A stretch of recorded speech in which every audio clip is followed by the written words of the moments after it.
বাংলাদেশ ভারত আরো একবার বিশ্বকাপে মুখোমুখি এবং ইন্ডিয়া বাংলাদেশ যখন মুখোমুখি হয় টি-20 বিশ্বকাপের সুপার 8-এ লড়াই করতে ভারতের বিপক্ষে মারাত্মক একাদশ ঘোষণা করেছে বাংলাদেশ দল। বিস্তারিত জানতে পুরো ভিডিওটি দেখুন।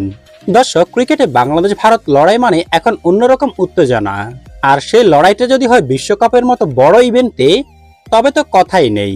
টি-20 বিশ্বকাপে এখন পর্যন্ত 4বার দেখা হয়েছে এই দু দলের, যেখানে 4বারে জিতেছে রোহিত শর্মার দল। এবার আরো একটি বাংলাদেশ ভারত লড়াই দেখার অপেক্ষায় ভক্তরা। আজ রাত 8:30 শুরু হবে ম্যাচটি, যেটি সুপার 8-এর নিজেদের দ্বিতীয় ম্যাচ হিসেবে লড়াই করবে দু দল। যেখানে সুপার 8-এর প্রথম ম্যাচে আফগানিস্তানকে হারিয়ে পুরপুরে মেজাজে রোহিত শর্মারা। অন্যদিকে প্রথম ম্যাচে অজিদের কাছে হেরে সুপার 8 শুরু করেছে বাংলাদেশ দল। শক্তির পার্থক্য, র্যাঙ্কিংয়ে অবস্থান সঙ্গে ইতিহাস ঐতিহ্যকে বিবেচনায় নিলে ভারত বাংলাদেশের মধ্যে ব্যবধান পাহাড় সম।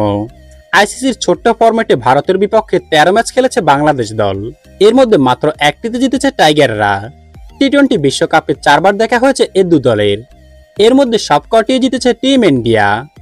তবে গত কয়েক বছরে মুখোমুখি লড়াইয়ে দৃষ্টি ফেরালে অন্যরকম এক রেকর্ড বুক দেখা যায়।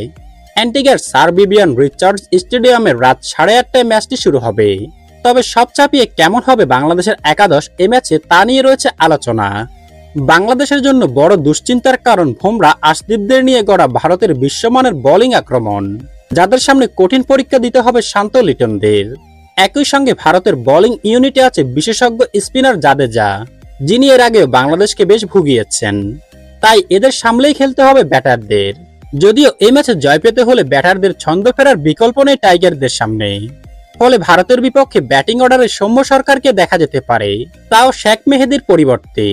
একই সঙ্গে তানজিম সাকিবকে বসিয়ে শরীফুলকে দলে যোগ করা হতে পারে উইকেটের ডিমান্ডের জন্য। সব মিলিয়ে বাংলাদেশের সম্ভাব্য একাদশ এ ম্যাচের জন্য: তানজিদ হাসান তামিম, লিটন কুমার দাস উইকেট রক্ষক, নাজমুল হোসেন শান্ত অধিনায়ক, সাকিব আল হাসান, তাওহিদ হৃদয়, মাহমুদুল্লাহ রিয়াদ, সৌম্য সরকার, শরীফুল ইসলাম, রিশাদ হোসেন, তাসকিন আহমেদ ও মোস্তাফিজুর রহমান।